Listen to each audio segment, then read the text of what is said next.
যেমন গতকাল এবং আজ বাংলাদেশের কয়েক জায়গায় বেদাতিরা আমাদের কয়েকজন ভাইকে শহীদ করে দিয়েছে। অনেকে তো জানেই না, ইতিমধ্যে কয়েকজনকে শহীদ করে দিয়েছে। আপনাদের ব্রাহ্মণবাড়িয়ার গাজী ইয়াকুব ওসমানী সাহেবের গাড়িতে পর্যন্ত হামলা চালিয়েছে, মানে ক্ষোভটা ব্যক্তির উপর ঝাড়তে না পেরে গাড়ির উপর দিয়ে ছেড়েছে। আর অনেক জায়গায় গাড়িটারই না, আরে ব্যক্তিরা পর্যন্ত মেরে ফেলেছে। তাহলে এই যে তারা এসে মেরেছে, আগামীতে হয়তো সুযোগ পেলে আরো অনেকের মারবে। মাত্র তো শুরু। পৃথিবীর বহু দেশে নজির আছে। এক পাকিস্তানের দিকেই তাকান না, ৭১-এর আগে তো বাংলাদেশে ছিল পাকিস্তান। পাকিস্তানের অধিকাংশ বড় বড় আলেমের নামের আগে দেখবেন শহীদ শহীদ শহীদ। কিসের জন্য? কে মারলো? কিভাবে শহীদ? নাস্তিক মেরেছে? না। তাহলে আমেরিকা এসে মেরেছে? না, তাও না। কে মেরেছে?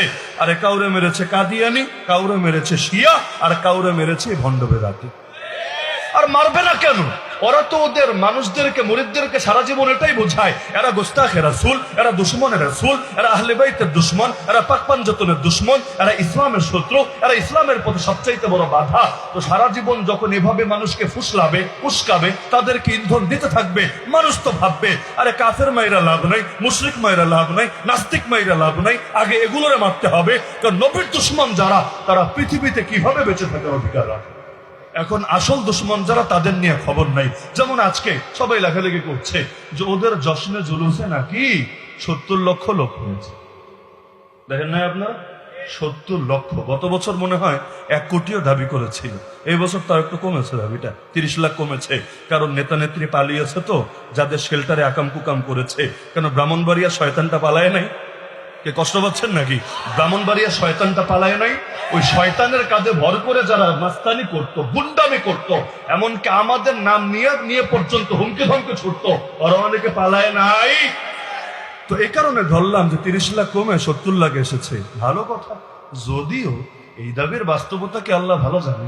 ইস্তেমার মাঠ কত বড়, ঢাকা গিয়ে চেক দিয়ে আপনারা, শুরু কই শেষ কই, পুরোটা হাঁটতে কত সময় লাগে, লেকিন ইস্তেমায় কত লোক হয়। পত্রিকা খুললে দেখবেন ৫ লাখ, ৬ লাখ, ৭ লাখ। এটাই গর্বের সাথে প্রচার করা হয় যে এই বছর ৭ লাখ লোক এসেছে।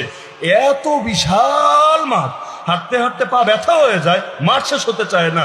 ওখানে থেকে ৭ লাখ, আর ওদের কি এক চিপা গল্লি আছে রে বাবা, ওখানে আইসা জড়ো হয়ে যায় ৭০ লাখ। তাহলে বাকিটি কি জিন না ফেরেশতা? আল্লাহ ভালো জানে।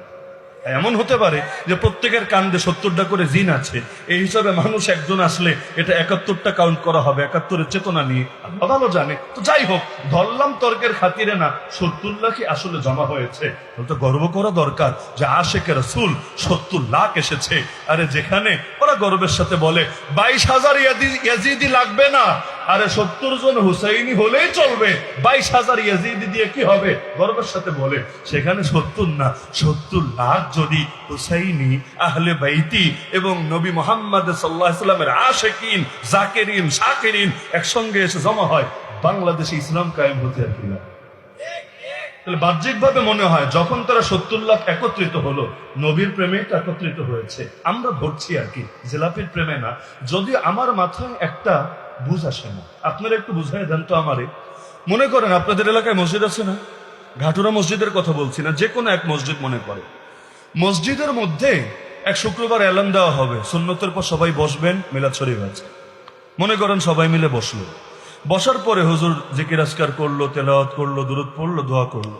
এরপর বললো যান সবাই বাড়ি চলে যান। কিন্তু কোনো ঠোঙ্গা খোলা হলো না, কোনো প্যাকেট থেকে বের করে হাতে কিছু দেওয়া হলো না, খালি হাতে বাড়ি পাঠিয়ে দেওয়া হলো। এভাবে ১ সপ্তাহ গেল, ২ সপ্তাহ গেল, ৩ সপ্তাহ গেল। আচ্ছা, ৪র্থ সপ্তাহে আমারে বলেন, যদি বলে মিলাদ শরীফ আছে, সবাই বসবেন, সবাই বসবে না? সবাই বসবে না, নাকি অধিকাংশ ভাগবে? আমাকে আপনাদের দুনিয়ার বাস্তবতাটাই বলেন, আমি মঙ্গল গ্রহের কেচ্ছা শুনতে যাচ্ছি না। অধিকাংশ বসবে না অধিকাংশ ভাগবে? তাহলে মিলাদ তো নবীর মহাব্বতে, আরে জিকির তো নবীর মহাব্বতে, দূরত্ব নবীর মহাব্বতে, দোয়া তো নবীর মহাব্বতে। আরে নবীর মহাব্বতের আবার বিনিময় হয় না কি রে ভাই? এই যে মাহফিল শুনতে আসলেন, শুধু এবছর না, ৭১ বছর ধরে ঘাটুরার জমিনে মাহফিল শুনতে আসছেন। বাংলাদেশের বয়স কত? এর চাইতে বেশি কাল ধরে এই যে মাহফিল শুনতে আসছেন, যাওয়ার সময় কি আমরা জিলাপি দেই? আমরা হালুয়া দেই, আমরা তবারক দেই, আরে উল্টো বেশিরভাগ মাহফিলে হুজুররা টাকা চায় যে এসেছেন এখন মসজিদের জন্য কিছু দিয়া যান, মাদ্রাসার জন্য কিছু দিয়া যান, কোরআনের মাহফিলের জন্য কিছু দিয়া যান। দিতে বললেও মানুষ রাগ করে না, পারলে দেয়, না পারলে না দেয়, কিন্তু রাগ করে না, গালি দেয় না, ক্ষোভ করে না। তাহলে এখানে দেওয়া হয় না, উল্টো নেওয়া হয়, তারপরও লোক জায়গা দেওয়া যায় না। এই যে এতগুলো মানুষ দাঁড়িয়ে আছে, তাদের কষ্ট হচ্ছে না? আরে বলেন কষ্ট হচ্ছে না? তাও কেন দাঁড়িয়ে আছে? দাঁড়িয়ে আছে খাওয়ার লোভে, দাঁড়িয়ে আছে খাওয়ার লোভে, দাঁড়িয়ে আছে আল্লাহর মহাব্বতে, নবীর মহাব্বতে। তো মহাব্বত জিনিসটাই তো এমন রে ভাই, এর বিনিময় হয় না, টাকা দিয়ে কেনা যায় না, এটার কোনো মূল্য দেওয়া যায় না। তাহলে আল্লাহর রাসূলের মহাব্বতেই যদি মিলাদ হয়, মহাব্বতেই যদি দুরুদ হয়, মহাব্বতেই যদি কিয়াম হয়, এর সাথে জিলাপির সম্পর্ক কি? জিলাপি দিলেও আছি, জিলাপি না দিলেও আছে। যখন দেখি জিলাপি দিলে আছি, জিলাপি না দিলে নাই, তখন তো দিলে খটকা জাগেই, আসলে কি আশেকে নবী না আশেকে জিলাপি? তার মধ্যে আমার ক্ষুদ্র মস্তিষ্কে একটা জিনিস মাথায় ধরেন। দুনিয়াতে মনে করেন কত দামি দামি আইটেম আছে, দামি দামি মিষ্টি আছে, ছানামুখী মিষ্টি আছে, ব্রাহ্মণবাড়িয়া নাম করা। আমারে কয়দিন আগে একজন দিল যে হুজুর ছানামুখী মিষ্টি খেয়ে দেখেন, এটা অনেক নাম করা। তো কেজি কত? কেজি মোটামুটি 1000 টাকার কাছাকাছি। রসমালাই আছে, দই আছে, এত কিছু থাকতে জিলাপির মধ্যে কি মধু আছে আল্লাহ ভালো জানে। মানে এত এত আইটেম থাকতো, ওগুলো তো দেওয়া যেত, ওগুলো না দিয়ে খালি জিলাপি দেওয়া হয়। এর মধ্যে যে কি মধু আছে আল্লাহ ভালো জানে। যখন দেখা যাচ্ছে যে বসাটা জিলাপিকে কেন্দ্র করে হচ্ছে, তখনই তো বুঝে আসছে ডাল মে কুছ কালা জরুর হয়। ওরা দাবি করে ওরা নাকি সুন্নি, মানে হলো সুন্নত যে মানে আরবিতে তারাই তো সুন্নি বলে। আরে সুন্নত যে মানে তারাই তো সুন্নি বলে। এটা বোঝার জন্য পিএইচডি গবেষক হওয়া লাগে না, এটা বোঝার জন্য খুব বেশি পড়ালেখা করা লাগে না। এখন যার চেহারায় সুন্নত নাই, যার জামায় সুন্নত নাই, যার জীবনে সুন্নত নাই, এমনকি পয়সা না দিলে যে কোরআনের মাহফিলও আসে না। জানেন না আপনারা? আগে লাগবে এত, পরে লাগবে এত, স্টেজে ঢোকার আগে ক্লিয়ার করতে হবে এত, গাড়ি চালানোর আগে দিতে হবে এত, না হলে গাড়ির চাকাই নাকি ঘুরবে না। মানে টাকা হলো তেল আর কি, বা গ্যাস। এটা আগে যাবে, যাওয়ার পর গাড়িতে ঢুকাবে, তারপর আল্লাহর বান্দার গাড়ির চাকা ঘুরতে থাকবে, আর এসে খুব নবী প্রেম দেখাবে, যাওয়ার সময় বলবে যা বাকি আছে জলদি দিয়ে দে। এটা কেমন সুন্নত হলো রে ভাই? আর এটা কেমন সুন্নি হলো? তাহলে আল্লাহর নবীর সুন্নত যদি আসলেই তাদের মধ্যে থাকতো, তাহলে আল্লাহর নবীর আদর্শ এতদিনে সমাজে কায়েম হতোই হতো। মুজাহিদ এত বেশি লাগে না? বদরের ময়দানে 313 হাতে আল্লাহ বিজয় দিয়ে দিয়েছেন। তাহলে এত 70 লাখ মানুষ যদি আজকে একসঙ্গে ময়দানে ঝাঁপিয়ে পড়ে, এই যে আমাদের পলাতক নেত্রীজি হেলিকপ্টারে করে পালালো, ঢাকায় কত মানুষ ঢুকেছিল সেদিন? 10 কোটি, 20 কোটি? আরে এত মানুষ আসবে কোত্থেকে?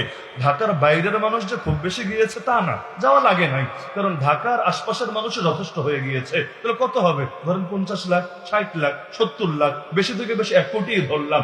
ঢুকলো, আরে ওরা পালানোর জায়গা খুঁজে পেল না, আসমান দিয়ে শুধু ইয়ানাফসি করতে করতে হেলিকপ্টারে করে ভাগলো। এমনকি কাছের লোকদেরকে পর্যন্ত সাথে করে নিয়ে গেল না, বেচারাদেরকে বিপদের মুখে রেখে গেল। অবশেষে এক একজন এক এক লাইনের মুশকিলে পড়ে গেল।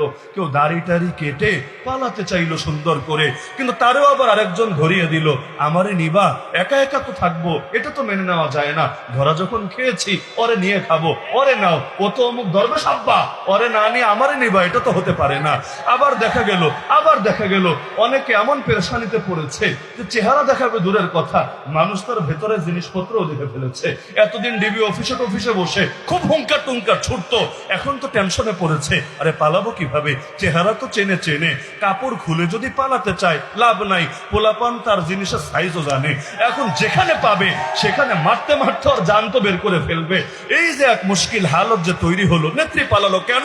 কয়েক লাখ মানুষ একসাথে ঢুকেছে।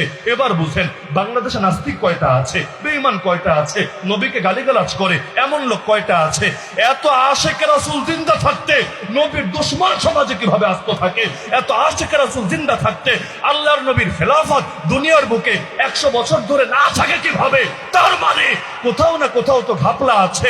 আমার মন বলে কাফের মুশরিকরা এ সমস্ত ভণ্ডদেরকে, এ সমস্ত বেদাতীদেরকে পালে এজন্য, যাতে করে তারা আসল দুশমন রাসূল, আসল গুস্তাখ রাসূলদেরকে প্রোটেক্ট দেয়, নিরাপত্তা দেয়, আর মানুষের সব ক্ষোভ, সব ইন্টেনশন, সব রাগ এই হকপন্থী উলামায়ে উম্মতের দিকে ঘুরিয়ে দেয়।